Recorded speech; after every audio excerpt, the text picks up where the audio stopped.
আমরা প্রত্যেক দিন ৫ ওয়াক্ত নামাজের মধ্যে সূরাতুল ফাতিহা পাঠ করে থাকি। কিন্তু আমরা জানি না সূরাতুল ফাতিহার মধ্যে আল্লাহ রাব্বুল আলামিন কেমন মর্যাদা দিয়েছেন, কী কল্যাণ দিয়েছেন, এই সম্পর্কে আসুন ২-১ টি হাদিস আমরা দেখি। আল্লাহ রাসূল সাল্লাল্লাহু আলাইহি সাল্লাম এক সাহাবীকে বললেন, আমি তোমাকে কোরআনের সবচাইতে মহিমান্বিত একটি সূরা শিখাবো। সেই সূরাটি হলো সূরাতুল ফাতিহা।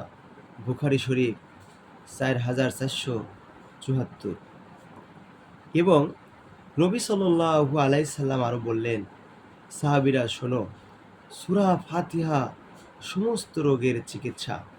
ইবনে কাসির।